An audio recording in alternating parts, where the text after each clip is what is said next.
Good morning.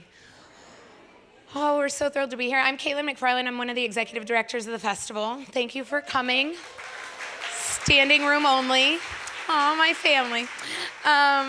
We're so thrilled to have this panel. We spend a lot of time curating our programming, and really the panel discussions that bring different panelists from different walks of life together to have a more in-depth conversation about a topic is really near and dear to our hearts. Today's panel is on actors turned directors and the different viewpoints that they have, and this panel is, all-star lineup. We can't wait to have them. So I'd like to introduce your moderator, Mandi Bierly.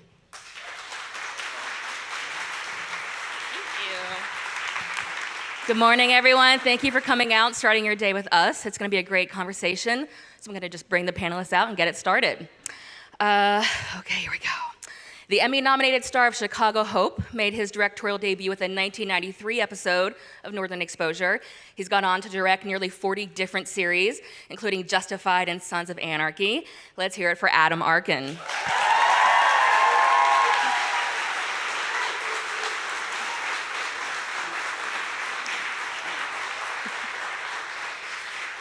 He is the Golden Globe-nominated star of 30-something, who made his directorial debut with a 1989 episode of that show. He has since directed roughly 20 series, including Alias, Brothers and Sisters, and of course, This Is Us. Let's welcome Ken Olin.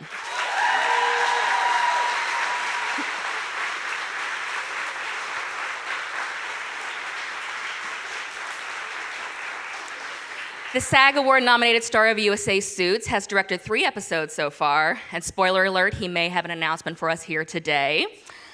Here is Patrick J. Adams.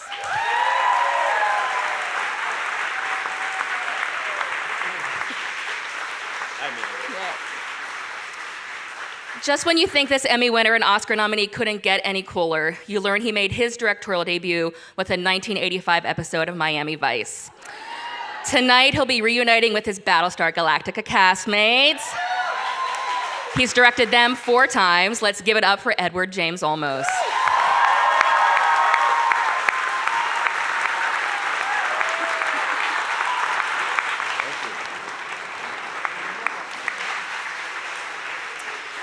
And finally, the Emmy and Golden Globe winning star of The Closer makes her directorial debut this July with the Lifetime adaptation of the novel Story of a Girl. Let's welcome Kyra Sedgwick.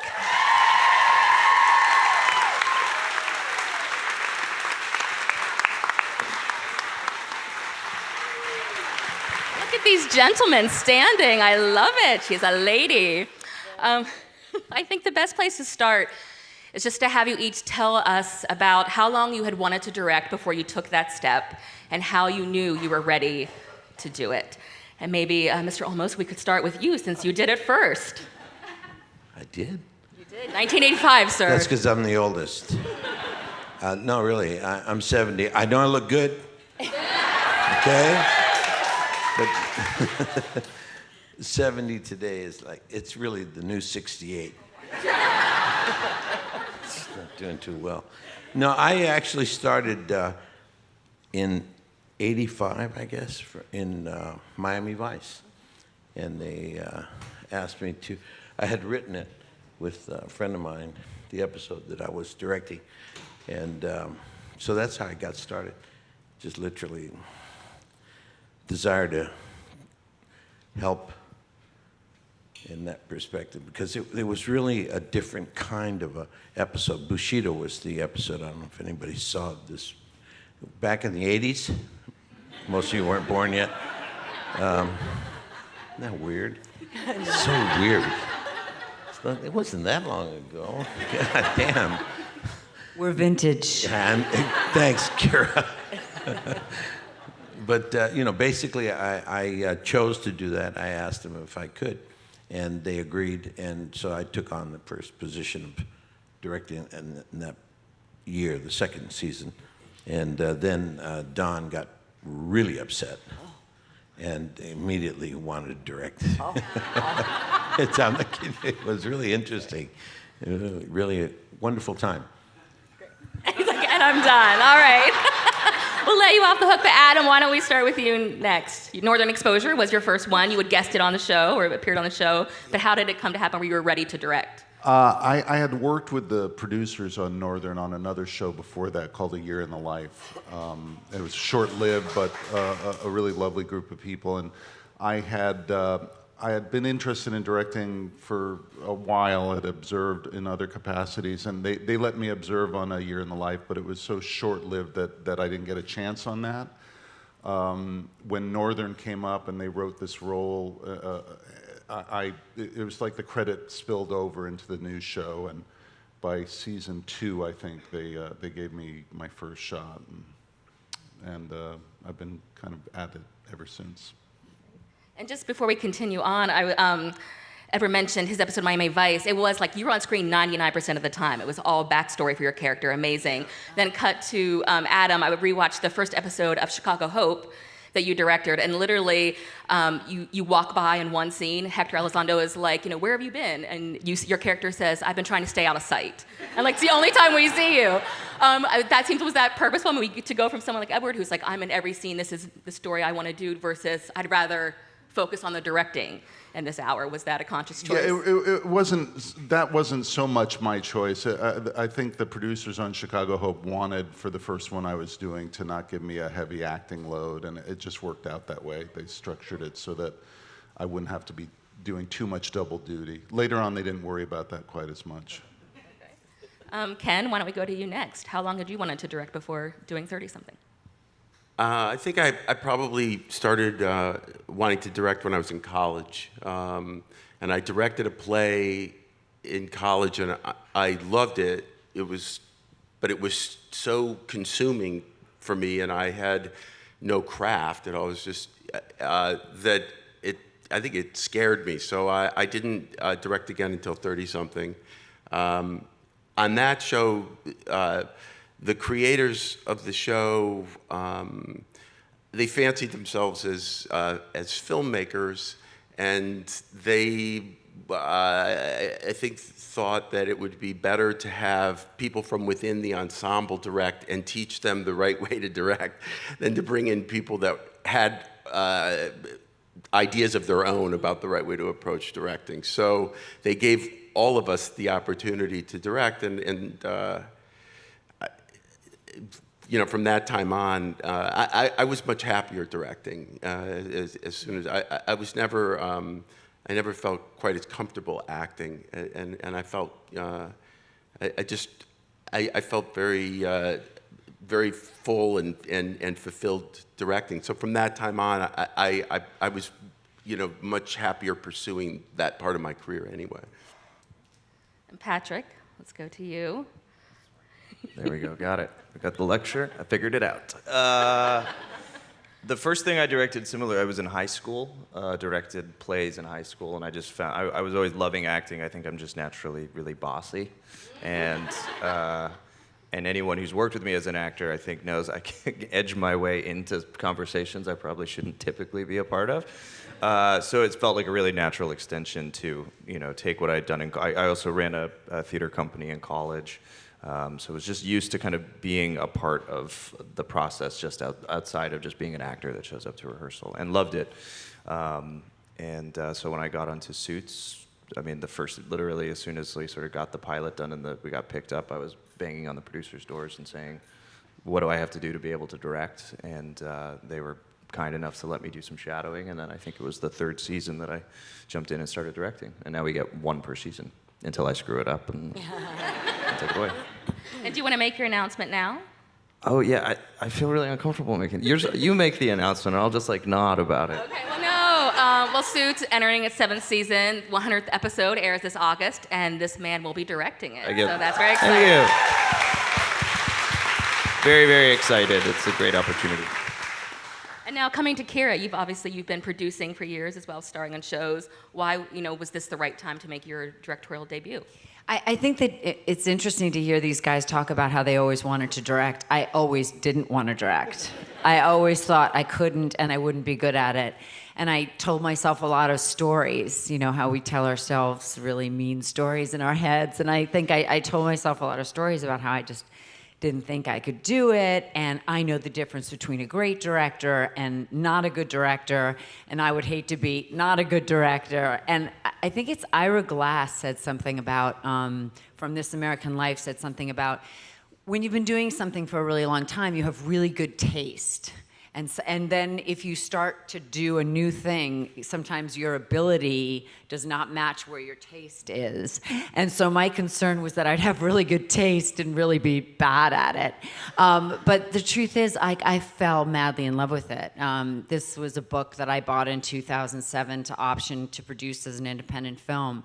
And I tried to get it made for 10 years, and I was going into Lifetime to talk about producerial things, and then they asked me if I had this any passion project, and I did. I had this, book that I've already adapted into a screenplay, and I just said, and I want to direct it. And I sort of turned around and went, who the hell was that? and it was like, directing was beyond my wildest dreams. I was extraordinarily happy doing it, and I almost feel the same way as Ken. I feel like, acting feels like such a struggle now, whereas directing felt like no kind of struggle at all. And in a way, when I finally got to it, I thought, I've been preparing for this my whole life. I started acting when I was 12, and I started acting professionally when I was 16, so I've had amazing role models to watch. Now, this fall, you're starring in a new ABC drama, 10 Days in the Valley. You're exec producing that as well. Can you, in the first season, think about taking on, directing an episode, or is that just too much for a new show? No, I didn't. I didn't even try the first episode, but I would love to shoot and they already know this, I'd love to shoot the first episode of the second season. And that would really be the only way to do it, because it would be the only way to prep. I guess, let's also now sort of talk about what it's like to direct your co-stars that you've worked with. Obviously, there's a sense of comfort there, support, but it's a change in dynamic on the set. You've gone for, you now have a little bit more power in the situation. How did you each sort of navigate those dynamics? Who wants to take that? Adam first. Let's go, Adam. He's ready. I was a recurring character on Northern, so I wasn't living day in, day out with my cast members on that. Initially, the first few days, as I recall, there's sort of an apologetic posture you take, like, I'm sorry, this is outside of the realm of our normal interaction with one another, but I'm going to ask you to do something now. And you can say no, and then eventually, it just seems like something that everybody got mutually relaxed about and felt pretty natural. I directed my wife, but no, my wife, Patricia Wettig, she's an extraordinary actor, Emmy winning multiple times, and the first time I directed, we immediately started to fight. I said, look, no, I need, if you could come in through over, this door. She went, wait a second. Wait a second. And it was like, so it escalated. And finally, Tim Busfield, who was working with, cleared the set. He said, okay, you guys, right now, you want to be doing this in front of the entire crew. So for the first time, in this a year plus of doing 30-something, we shut down the set for 5 minutes, which took a lot longer, and it became a discussion about Patty saying, "Wait a minute, just because you're a director, you can't talk to me that way." And I said, "You can't talk to me in front of all of these guys like that. You have to sell." That was we eventually worked it out. It was fantastic, but. It was just like the direction just walk through a door. It was just like walk from here to here. It was probably a little more complicated. And I was so nervous. I was so nervous. The first day of dailies, before every take, you hear me go, "Settle down!" But it's perfectly quiet before I do that.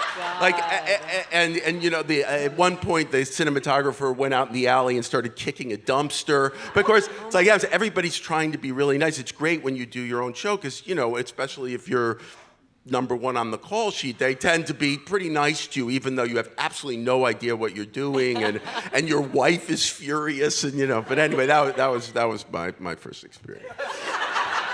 Oh my God. Well, Kyra, you've been directed by your husband, Kevin Bacon, but now you directed him in this Lifetime movie. Any shared experience with Ken on that front, or no? Happily, no. Honestly, I feel, again, like we've sort of been doing that our whole lives. I mean, whenever I come to a set and watch him work, he always sort of glances at me after take, like, any notes? And, I usually have a little something to say. I'm not gonna lie. So no, it unfolded with a lot of ease. I directed my daughter also in this movie, and that was a little harder. That was a little harder because she was like, I think also when you're a young actor, although I still feel this way, any direction sometimes feels like a little bit of a criticism, just a little around the edges, You're like, what, I'm not perfect? I'm sorry, because I thought I was.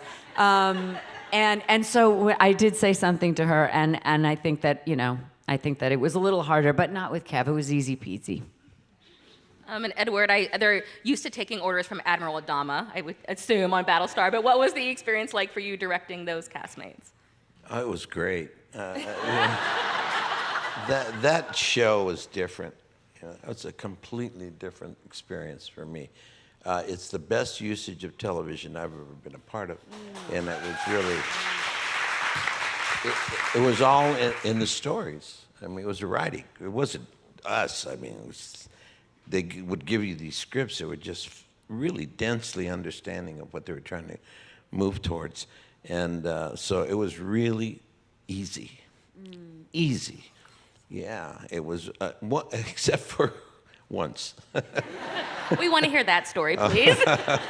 It was a story of between Baltar, who's here. He'll be speaking tonight at the panel. And Laura, who's here, she'll be speaking tonight on the panel, so I'm not going to say nothing. Shit, I'll get myself killed, man. These people come there tonight and say, hey, we heard this story about you guys. Yeah, right. Yeah, they were wonderful. They were so nice. I had to clear the set. I cleared it. Everybody out. And I sat there with them, and I said, okay, guys, I don't need this scene. That's a good one. Yeah, that's how I had to get to that level real quick, because these guys are. Yeah, I don't need this scene. Do you need this scene? Did you read the script? Do you think you need the scene? Well, I mean, it's just that I think. And then they both started to, comment on it, and so I just let them comment and said. Finally, I said, okay, explore it then. Let's just go through whatever you feel like doing. Soon enough, they were saying the exact same words. Wow. Yeah. It was great. And I said, that's pretty nice. I didn't have to do too much. Yeah, I didn't have to do too much. I just said, no, let's just take it out. And they go, well, wait a minute. Yeah. That worked. That's good. That was a good one. It was a good one. Steal that.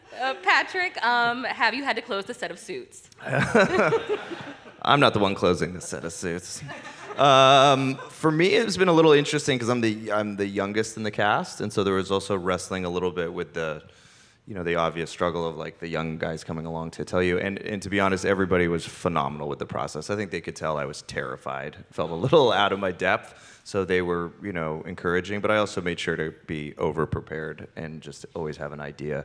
But a lot of what you just said, I think, is when I felt like I was getting pushback, I learned the first episode, I just tried so hard to say what I thought needed to happen. And then the last couple of episodes, you just step back. When Rick Hoffman just starts doing his Rick Hoffman thing, spinning out, you just go, I'm going to step back for a while and let you come round the inevitable conclusion that this is how the scene's going to work. And it always works. You're like, wow, I'm less tired at the end of this than if I just wrestled you into it. Yeah, there's a pattern that any show, especially after 7 seasons, the show's in a pattern, and as a director, you get to come in and do a couple of new things, and ask some questions that maybe weren't asked before. But ultimately, the river is flowing in the direction it's going to flow. So you just let it go, and you let Rick Hoffman just do Rick Hoffman's thing. Everyone else is great. Gabriel and I had a really, because we both started directing at the same time, and we just had an agreement, which is like, look, even if you disagree with me, have my back. Go with me on it, try it, and if it doesn't work, it won't work, and we'll move on. And that really helped. So there was never any conflict there. Well, not a lot of it.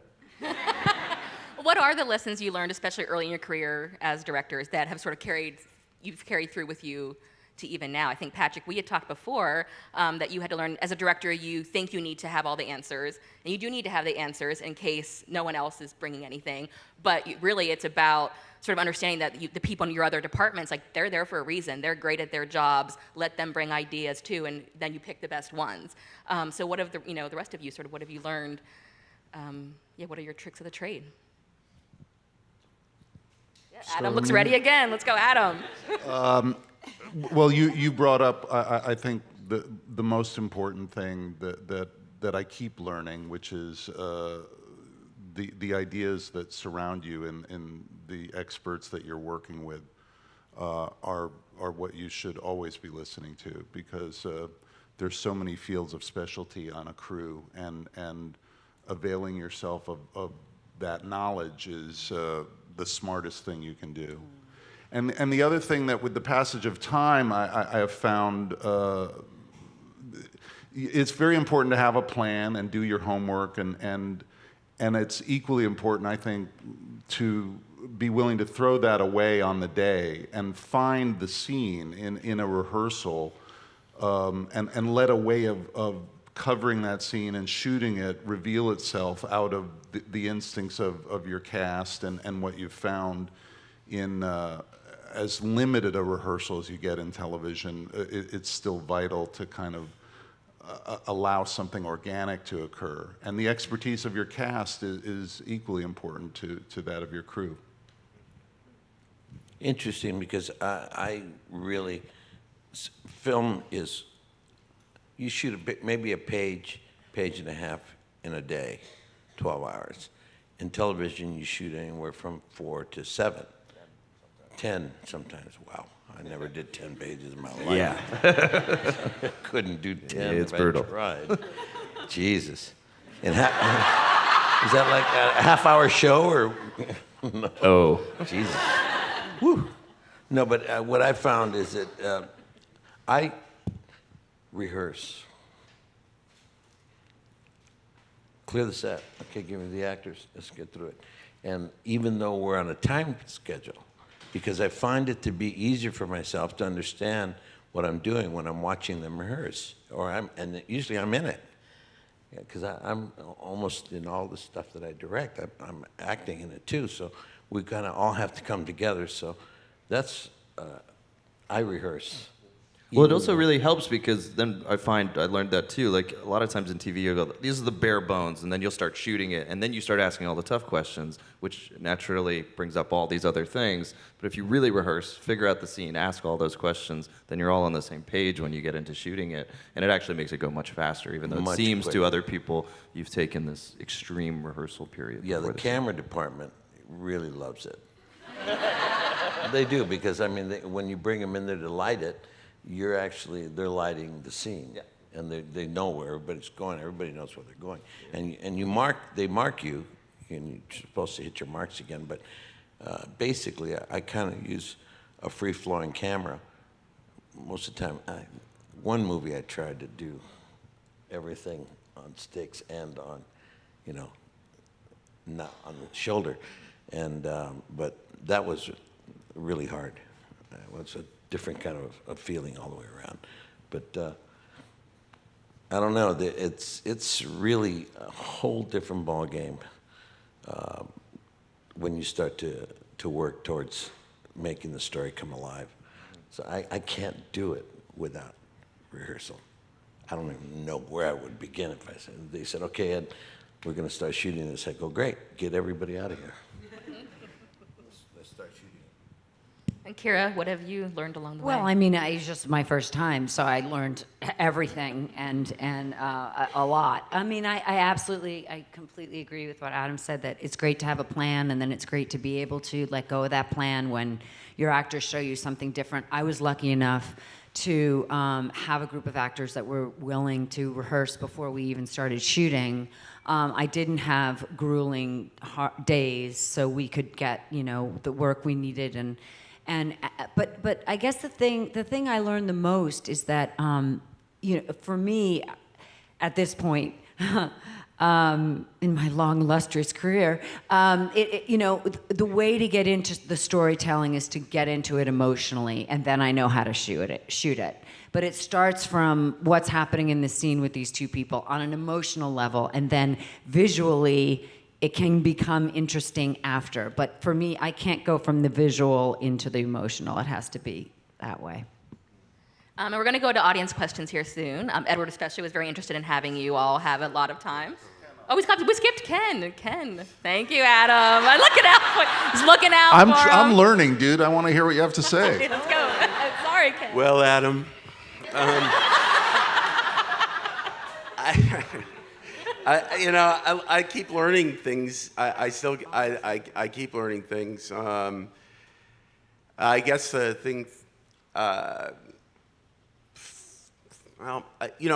learned pretty quickly that there's a very different part of your personality you have to use to be a director than be an actor, and you have to figure out what that is. But it's a very different place to be. And like Adam was saying, you know, you tend to be apologetic as a director when you begin. If you were an actor, you know, except for Edward, I'm sure wasn't, especially with Don Johnson, but who I directed. But I think you know, it's so hard. You understand how vulnerable actors are, so you're so apologetic about having to. Starting with the audition process, I used to take, you know, 25 minutes with everybody on a, you know, 30-second scene. You know, we would go over it, and how you feel, okay, we'll do it again. You know, and I had no interest in casting that person. I had to learn to not apologize for that. Mostly, I think, with all of the things that I've learned, and it's a steep learning curve. I think I've come to a place lately of learning that, of knowing that I can trust the process. That whether sometimes I rehearse, sometimes I don't rehearse, all of those things, but often you encounter that moment where you're starting to set the scene and you've got some ideas, you work on it and you go, oh shit, this isn't gonna work at all. And you start to feel that thing of like, and every minute of indecision is like, you just, the flop sweat starting, and you're going, I am so far behind, you know, this is, you know, everybody's getting very tense. And I've learned now in the last few years, it's gonna be okay. Like, this isn't gonna work. And I've learned to relax and trust that eventually my mind will kick in and I'll figure it out. The same way as actors, you learn to relax and you let the scene come to you. That's the thing, you know, I think with all of the information that has come in over the many years I've been doing this, that's the latest thing I've learned, and that's very comforting, is it'll come to me. We'll figure it out. It'll be okay. And it's not my money, you know, so. That's helpful. Well, we've talked a lot about, you know, well, how do you think that it's comforting for the actors on a new set to know that the director coming in is an actor, you know, himself? Like, I'm thinking of Adam, you directed Opie's death on Sons of Anarchy, and I would gasp, that's good. Yes, exactly. An incredibly emotional scene if you have not seen it. I would think, like, for someone like Ryan Hurst, who's playing that role, it would be nice to know the director is someone who knows that I'm saying goodbye to a character that I've been playing for years. He's going to understand their emotions going on multiple different levels. You know, Ken's directed This Is Us, the great fight with Jack and Rebecca, just being talked about at the This Is Us panel yesterday. I would imagine that was comforting for Milo and Mandi to know that you sort of know what they're trying to build. Do you find that that is helpful, that actors respond to you because they know that you know that side of things? Generally, yes, and early on, I found that was a really encouraging thing about the process. There is the occasional surprise early on. I gave a direction to an actor and finished the note, and he looked at me and said, well, that's the way you do it.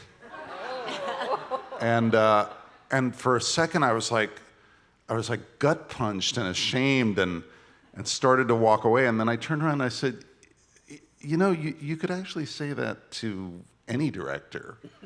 The difference is I could do it that way. So why don't we try it? Nice, nice.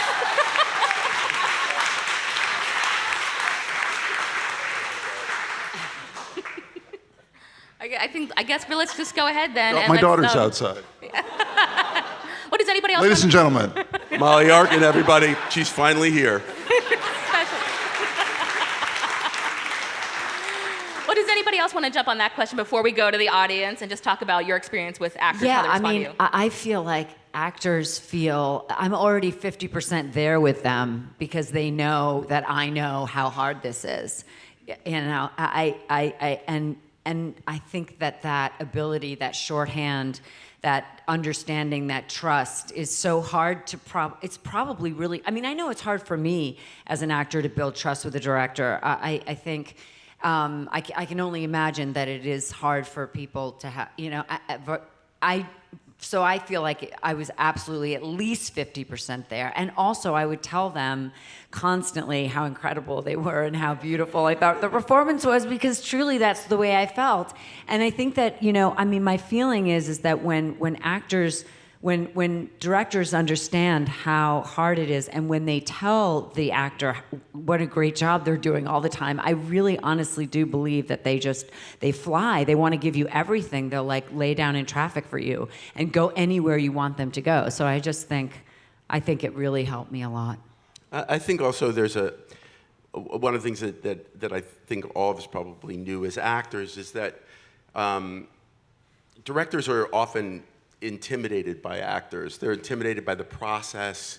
They're intimidated by the possibility of an actor either being unhappy, defensive, reluctant, and so directors often speak to actors in an unnatural way. That it's just that they're just so unfamiliar with the process, and so when you're an actor and a director's coming up to you and going, you know, I think when your mother left your father, and then you probably felt, and you go, what are you saying?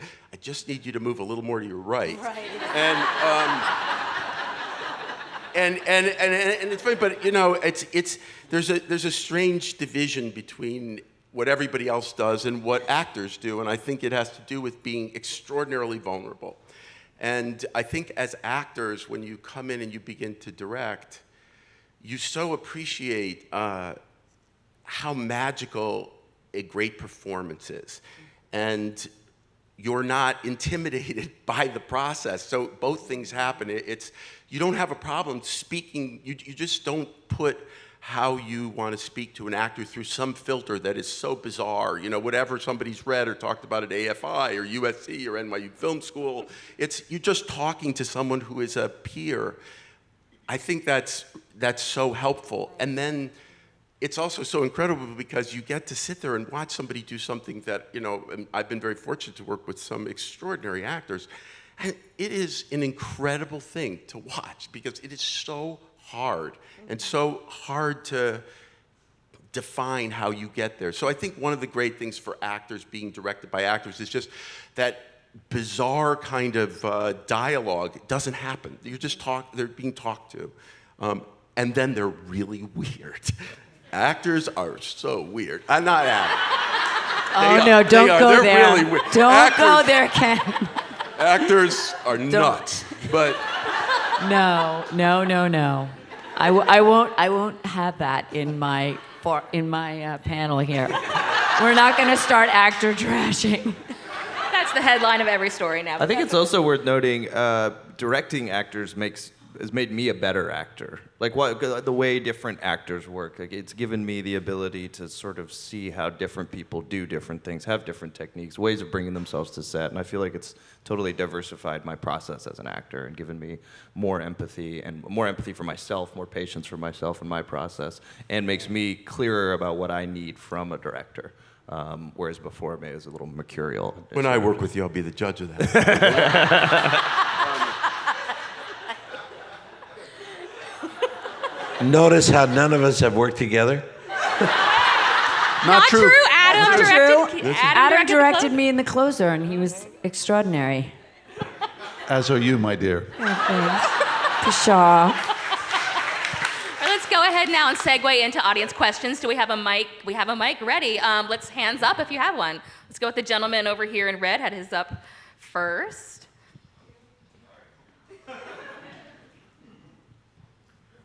Thank you. Oh, hi, I'm Jeff. Big fan of all of you and all the shows you do, Sons, This Is Us, Suits, Battlestar, Closer. And I guess my question would just be like, if any of y'all, this is for the whole panel, if any of you had a chance to guest direct on some of the projects your other panelists have done, what would it be? I'd take any of the shows. Yeah, right, exactly. I'll work anywhere. They just, I've never been hired by any of them. All right, you can come. We do have a Suits producer in the audience out here. We can make that happen. Battlestar Galactica is one of my all-time favorite shows of all time. So, I've watched it twice all the way through. I'm having a hard time sitting here keeping my cool. It's the Dama next to me. Preferably some sort of giant, one of the battle episodes, one of those, like a big sort of sci-fi epic. That'd be great. I'd love that. Just if you know anybody or can talk to anybody. You're on, man. Don't worry. Anyway, For me, I got to direct Kyra, which was a huge thrill, and I loved working on The Closer. But it would probably be 30-something for two reasons. One, I think it was an extraordinary show and an amazing ensemble. Number two, I'd be 30 years younger, which who could say no to that? Me too. Ken, you're pretty, tied up with This Is Us now. You're exec producing that as well. But is there any other show that you'd be interested in stepping out in? Not really, but I'd like to work with them as actors. Honestly, that I could think of that of all of them. I'd like to work with them all as actors, so that would be great. But on my show. And Kyra, anything for you? Again, you have your new show coming up. I would love to direct anything. For my second tryout, I would love to do This Is Us. I'd love to do Sneaky Pete and Suits, anything. I mean, I'm director for hire as well. Look, I was talking with Patrick before, and he was saying, you were talking about you would love to do Battlestar Galactica or something like that, and you were saying, how do you learn to direct an action sequence? How difficult is it for you to switch genres as a director? Once, especially, you've known as an actor for a certain genre, and Ken, obviously, you did Alias. You've done action. Now you're doing This Is Us, which is words and performance. How easy is it to switch between those genres? I was really fortunate because I worked with J.J. Abrams on Alias, and there's not a better teacher than that. I mean, he was extraordinary. I didn't find that the process was so different in terms of what it required as a director. It was emotionally and physically. It was more what you needed to have editorially in post. And I don't think that it's so different in terms of you approach a scene, whether it's an emotional scene or an action scene. I think you try to find what is the best architecture of that scene, and then if that makes sense, it begins to tell you, how to film it. You usually have really good people to collaborate with. you tend to get, pigeonholed a little bit, and certain things as a director speak to you more than other things. I think some directors are really extraordinary action directors. They love it. They love the minutia of breaking all of those things down and what you need to get. And other directors are more inspired by emotional material and performance-oriented material. I think, if you were going to do something that is action-oriented, there's just different requirements, and you have to know what those requirements are. And hopefully you have good people to work with. But I think the learning curve is so steep as a director that the more you learn, the more adept you become at doing a lot of different kinds of things. I think the hardest thing about action for me, and something like A-List and doing a show like Sleepy Hollow or whatever, is some of those things actually don't interest me as much. So I always have to deal with my attention deficit. I just don't care that much about the creature's mouth. That just doesn't interest me as much as some of the performance stuff. But you have to. We know the headline that's going to be in the article tomorrow. Yeah, you know what? All my friends at Sleepy Hollow, I hope they see that. Ken Olin is not interested in the creature's mouth. Yeah, I know. Adam Arkin pointed out. Well, do we have some more questions from the audience? Gentleman up here in the front.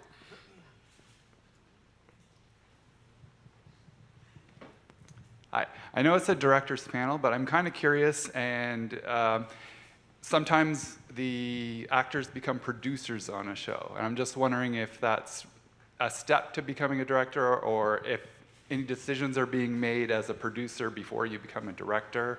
How does that relate? I was a producer and an executive producer before I became a director, and it didn't have anything to do.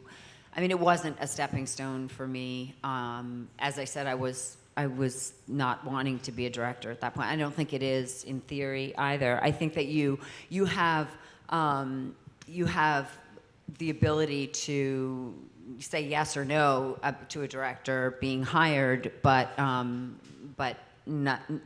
I don't see it as a stepping stone on the way. Yeah, for me, I think becoming a producer on the show is really just an acknowledgement that we were involved at a higher level at that point. It was just a way of saying, honoring that we were sort of going above and beyond in different ways. But in terms of the director part of it, it's such a, we don't actually have any control producerially. It's just like a pat on the back and thank you. And, if you want to weigh in on stuff from time to time, give us a call. But the director thing is full on. It's 3 weeks of your life, and they're really putting this thing in your hands. So, in the way that they're saying that we trust you and we think you're doing good work, it would be a lead up to that. But otherwise, they're pretty different things. My only producing experience has come as a result of my being a director. So it was the exact opposite. It was through directing that my producing opportunities presented themselves. That'd be the same thing for me. My career as a director is what led me to become a producer.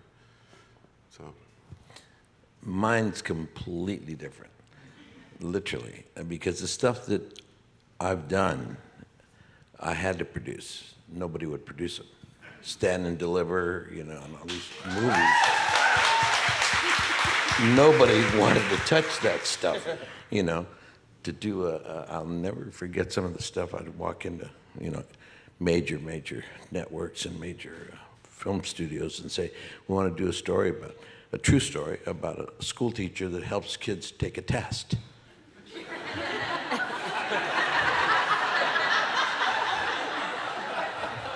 So that didn't work at all. On no level. Nobody wanted to make that movie. So I got 3,000 from this person, 2,000 from that person, 15,000 from that person, and finally when we got close, because the movie actually cost 1.2 million, but 450,000 came from PBS, which I was the American Playhouse. Yeah.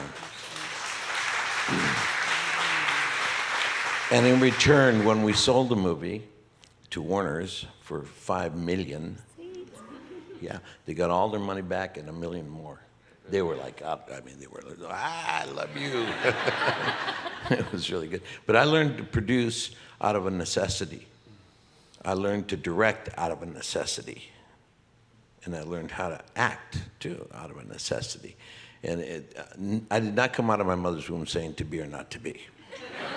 Okay. And there's nothing natural about what I do in this industry. Everything was learned. I did not,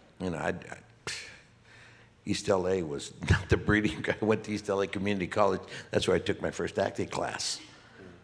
It's like, what? Community college? Where? In East LA? East Los Angeles, just east of the First Street Bridge, But so everything I learned out of a necessity. Writing, also, I had to do my own rewrites on stuff. And so I learned how to write, I learned how to produce, I learned how to direct, I learned how to edit. I'll never forget the very first episode that I ever directed for Miami Vice. They couldn't edit it. It was uneditable. I said, what are you talking about? What? Yes, the editors are having a very different. I said, holy shit, what did I do? What did I do, right? They couldn't edit it. So I got together with a recording engineer. He had his own recording studio, and we used to do our voiceovers there. And so I asked him, could you do me a favor? Do you know how to run the panel for editing bay?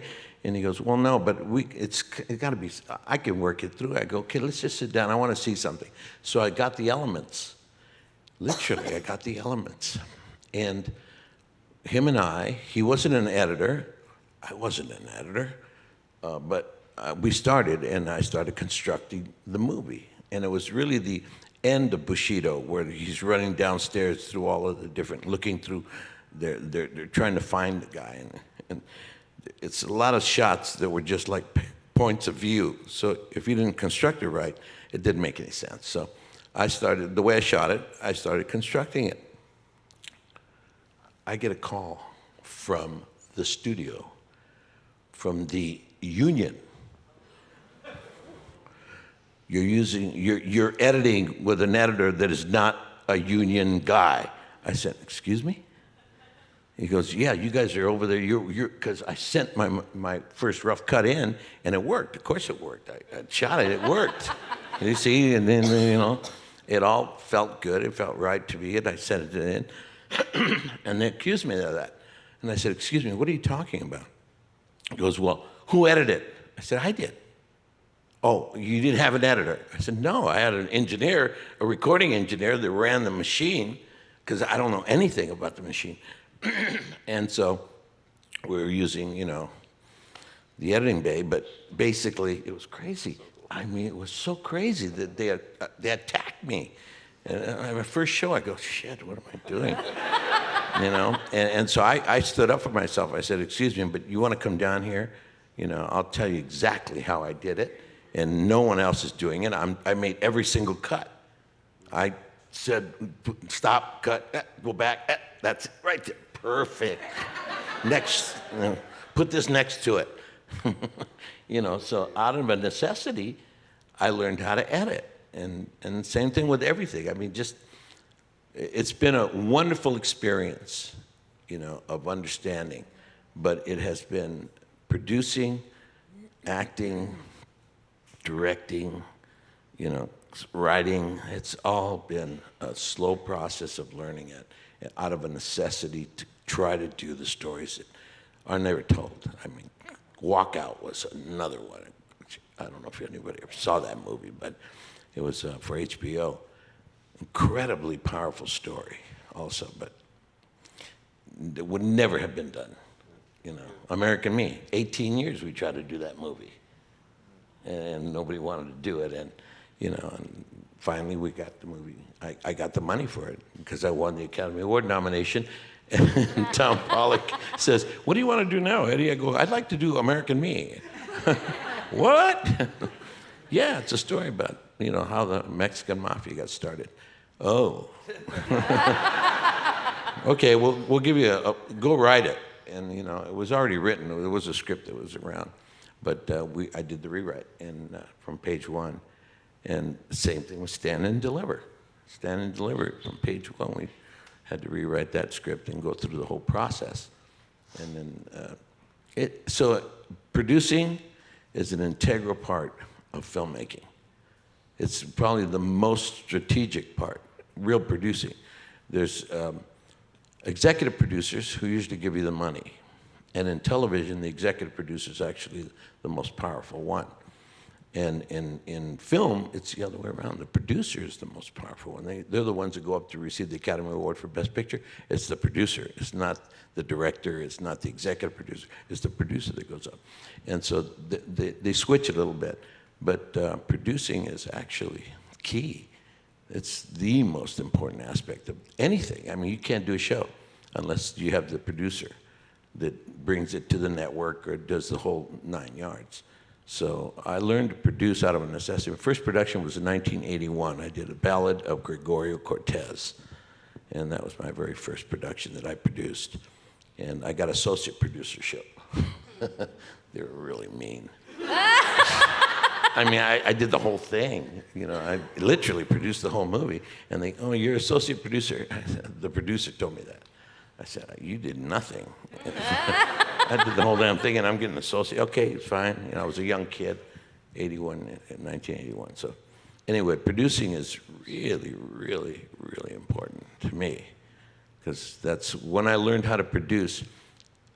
They should have never let me into the ballpark if they didn't want me to own it. Period. I think we have time for one more question. Let's see, a show of hands here. Oh, let's go for a lady right up here in the front. Hold on for the mic, because we are taping. She's coming to you. Oh. Hi. Oh, okay. Hi, I'm Isabel.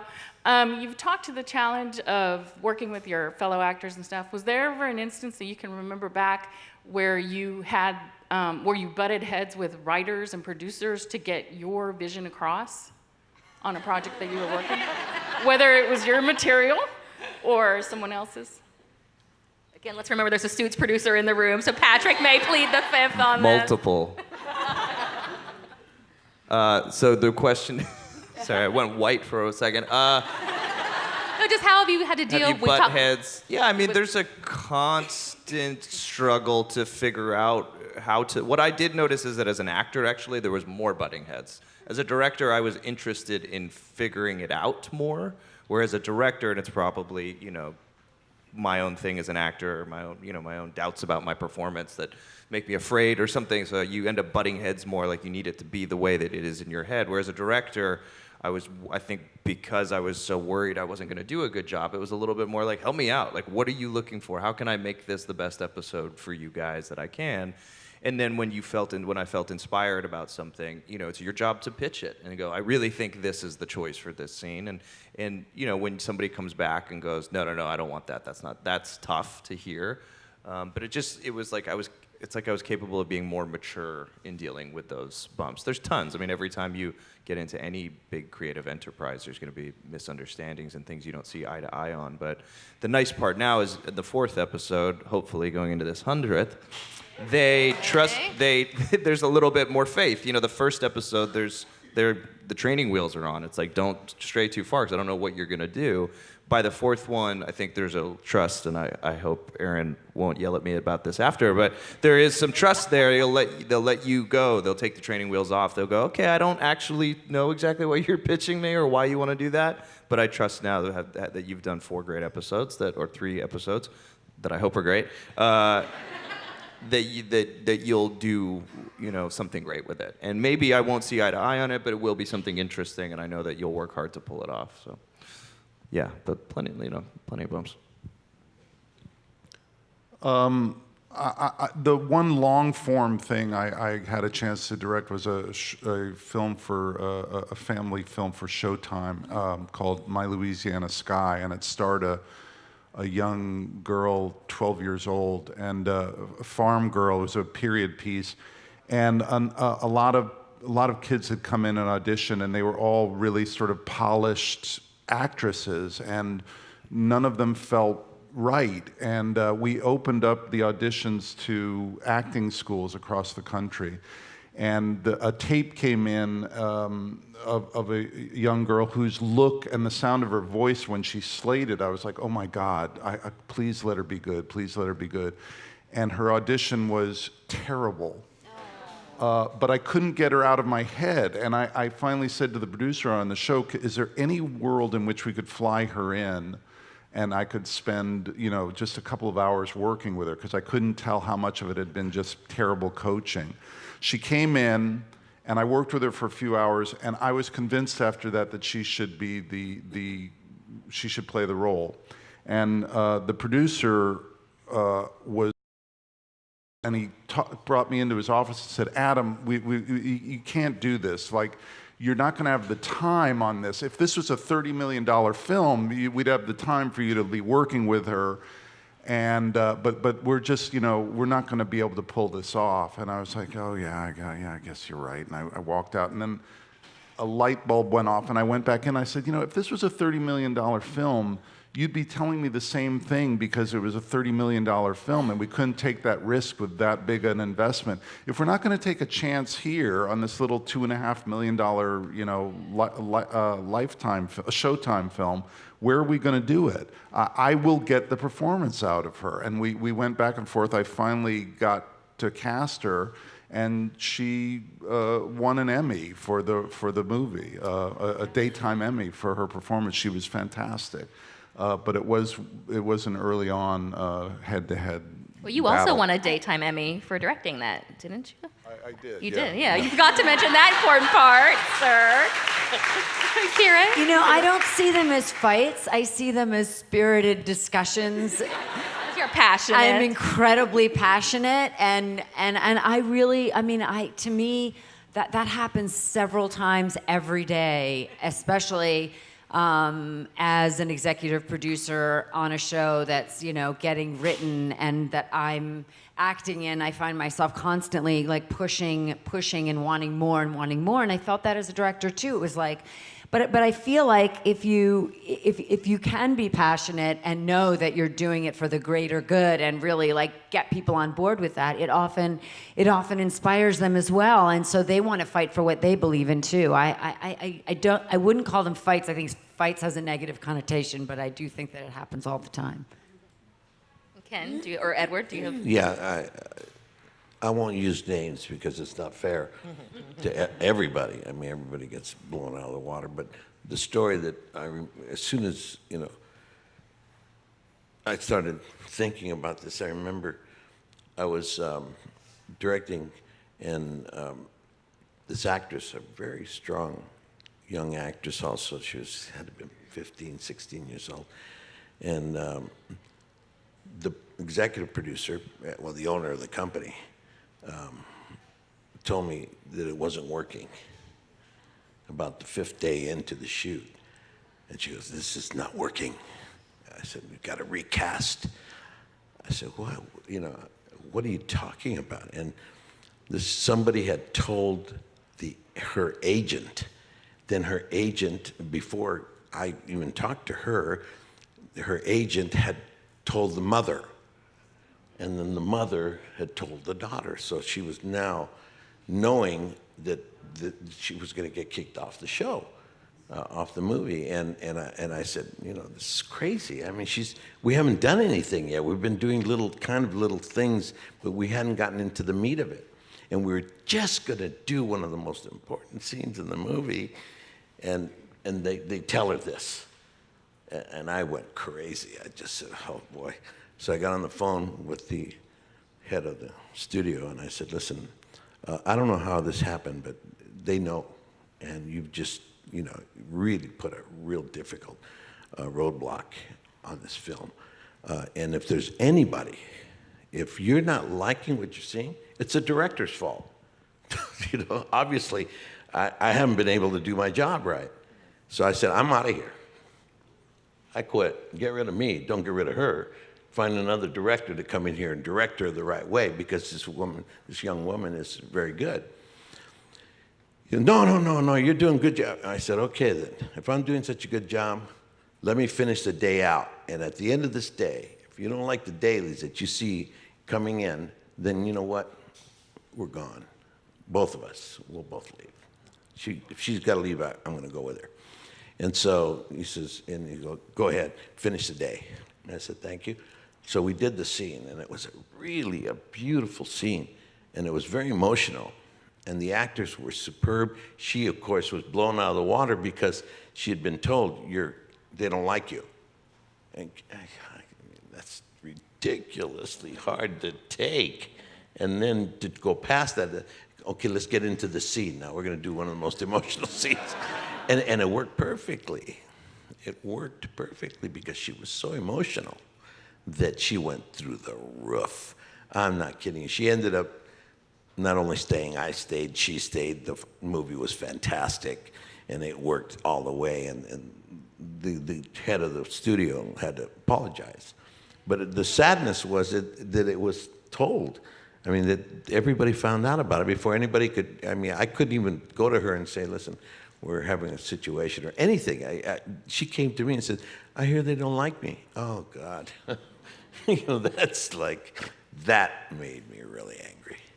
That was a fight where I said to them, I said, it's not her fault. It's the director. You get rid of me, don't get rid of her. Are you kidding? That's terrible what has happened. So that was the one time. And it was terrible. Glad we got you to relive it, but let's let's end with Ken. Do you have a Yeah, I mean, I don't think you can be a director or an actor, or be a director in this business and not encounter conflicts with people that don't have the same taste that you have, which is, you know, a sensibility. I mean, I've been fired by friends, so you know, you can imagine like that's conflict. But what I've learned now, and it's probably because now I'm doing a job and working on a show that's, you know, that's the finest experience I've ever had. So there's sort of a happy ending. But is that if you're in a situation where, as a director, where the conflict escalates to such an extreme, it's probably because you're working with the wrong people. And it's not because you're wrong, your taste is wrong, your sensibility is wrong. It's because the people you're collaborating with on a producerial level are not the right people. And if you're fortunate enough to have the juice and power to win the battle, that's great. It costs a lot. And if you lose the battle, that costs a lot. But fundamentally, I think now I realize, you know what? I knew that this person, that person, these were not like-minded people, and I should have left because it wasn't worth it. The project wasn't worth it. It didn't turn out to be something that was an extension of my sensibility, and that, I think, is what happens. Look, there are a lot of very, very egotistical people in our business. You have to be. You have to be. You have to be. It's so competitive. It's so ruthless, and it all comes down to taste. You know, we're in a business where everybody is an authority on what they think. You know, and so that's the thing I've learned most. You know, as a director, you have to have a strong point of view, and you have to be passionate, and you have to be all in. But that doesn't mean that the other person shares your point of view. So that, you know, that's the biggest thing about that. Well, I think this is the end of our panel. Just thank you all for coming. Thank you to the panelists for the great conversation. Everyone enjoy your day and battle.